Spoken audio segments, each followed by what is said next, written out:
हिंदुओं के लिए जन्माष्टमी बहुत खास दिन होता है।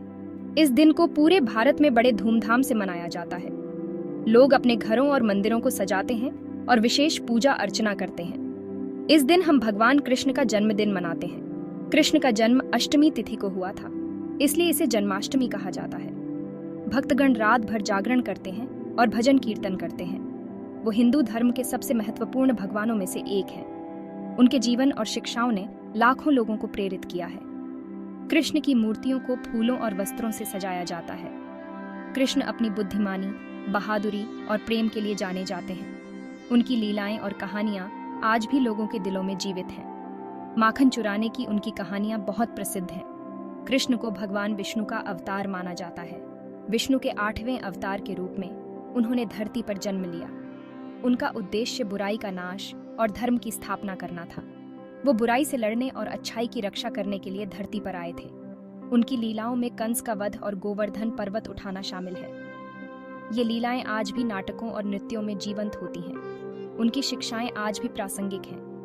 भगवद गीता में उनके उपदेश जीवन के हर पहलू को छूते हैं। उनके उपदेशों ने न केवल भारत में बल्कि पूरी दुनिया में लोगों को मार्गदर्शन दिया है। कृष्ण की जन्म कहानी अद्भुत है। उनका जन्म मथुरा के कारागार में हुआ था।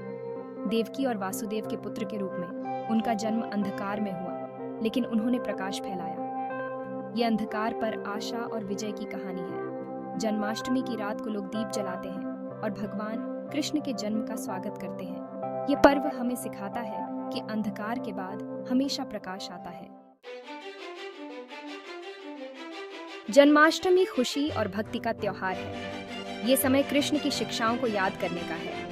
हम मानवता के लिए उनके प्रेम का जश्न मनाते हैं। ये त्योहार आमतौर पर अगस्त या सितंबर में आता है। ये भाद्रपद महीने के कृष्ण पक्ष की अष्टमी को मनाया जाता है। ये हिंदू कैलेंडर के हिसाब से होता है। जन्माष्टमी हमें बुराई पर अच्छाई की जीत की याद दिलाता है। ये प्रार्थना, उपवास और उत्सव का समय है। कृष्ण के जन्म की कहानी बहुत ही रोचक है। उनका जन्म एक जेल में हुआ था। उनके माता पिता देवकी और वासुदेव थे। उन्हें उनके दुष्ट मामा कंस ने कैद कर लिया था। कंस एक भविष्यवाणी से डरता था। भविष्यवाणी में कहा गया था कि देवकी का 8वां बेटा उसे मार देगा। कंस ने देवकी के पहले 7 बच्चों को मार डाला, लेकिन कृष्ण बच गए। कृष्ण को चुपके से यमुना नदी पार ले जाया गया। उनका पालन पोषण उनके माता पिता नंद और यशोदा ने किया। लोग बड़े उत्साह के साथ जन्माष्टमी मनाते हैं। मंदिरों को खूबसूरती से सजाया जाता है। भक्त भजन गाते हैं। वो नृत्य भी करते हैं। व्रत रखना उत्सव का एक महत्वपूर्ण हिस्सा है। बहुत से लोग आधी रात तक उपवास रखते हैं। यही वो समय होता है जब कृष्ण का जन्म हुआ था। आधी रात को विशेष प्रार्थना होती है। हम बड़े हर्षोल्लास के साथ कृष्ण का जन्मदिन मनाते हैं। हम उन्हें मिठाई का भोग लगाते हैं और उनके पालने में झूला झुलाते हैं। जन्माष्टमी की सबसे प्रसिद्ध परंपराओं में से एक है दही हांडी। ये परंपरा पूरे भारत में बड़े धूमधाम से मनाई जाती है और इसमें हर उम्र के लोग भाग लेते हैं। दही का मतलब, दही और हांडी का मतलब मिट्टी का बर्तन होता है। इस बर्तन को दही से भरकर ऊंचाई पर लटकाया जाता है। इस परंपरा में दही से भरा एक बर्तन ऊंचाई पर लटकाया जाता है। ये बर्तन अक्सर रंग बिरंगे कपड़ों और फूलों से सजाया जाता है। जवान लड़के और पुरुषों के समूह मानव पिरामिड बनाते हैं। यह पिरामिड बनाना एक चुनौतीपूर्ण कार्य होता है और इसमें बहुत धैर्य और संतुलन की आवश्यकता होती है। वे उस बर्तन तक पहुंचने और उसे तोड़ने की कोशिश करते हैं। यह एक रोमांचक और उत्साहजनक क्षण होता है जब बर्तन टूटता है और दही चारों ओर फैल जाता है। ये कृष्ण के मक्खन के प्रति प्रेम का प्रतीक है। भगवान कृष्ण को उनके बचपन में मक्खन चुराने के लिए जाना जाता था। उन्हें अपने पड़ोसियों से मक्खन चुराने के लिए जाना जाता था। इसीलिए दही हांडी की परंपरा उनके बचपन की शरारतों को याद दिलाती है। दही हांडी एक मजेदार और रोमांचक कार्यक्रम है। इसमें लोग नाचते गाते हैं और एक दूसरे पर पानी डालते हैं। ये टीम वर्क और जोश को दर्शाता है।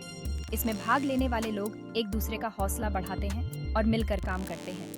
ये जन्माष्टमी के उत्सव में 4 चांद लगा देता है। इस दिन लोग भगवान कृष्ण के जन्म का जश्न मनाते हैं और दही हांडी की परंपरा इस उत्सव को और भी खास बना देती है।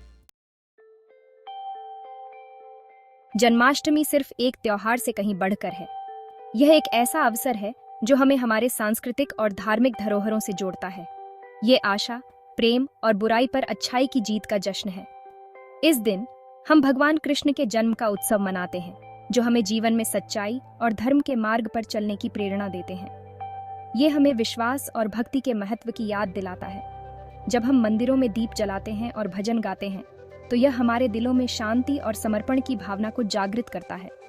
कृष्ण की शिक्षाएं कालातीत हैं। उनकी गीता के उपदेश हमें जीवन के हर पहलू में मार्गदर्शन करते हैं और हमें सही और गलत के बीच अंतर समझने में मदद करते हैं। वो हमें प्रेम, करुणा और धार्मिकता के बारे में सिखाते हैं। जब हम दूसरों की मदद करते हैं और समाज में सेवा करते हैं, तो हम उनके आदर्शों को अपने जीवन में अपनाते हैं। उनकी कहानियां हमें बेहतर इंसान बनने के लिए प्रेरित करती हैं। बच्चों द्वारा कृष्ण की कहानियों का मंचन हमें उनके जीवन के महत्वपूर्ण पाठों को याद दिलाता है। जन्माष्टमी एक याद दिलाता है कि परिस्थिति कितनी भी कठिन क्यों न हो, हम साहस और विश्वास के साथ चुनौतियों का सामना कर सकते हैं। यह हमें सिखाता है कि हर समस्या का समाधान धैर्य और दृढ़ता में है। ये एक ऐसा त्योहार है जो लोगों को खुशी और उत्सव में एक साथ लाता है। ये हमें हमारे परिवार और समुदाय के साथ जुड़ने का अवसर देता है और हमें एकता और भाईचारे की भावना से भर देता है।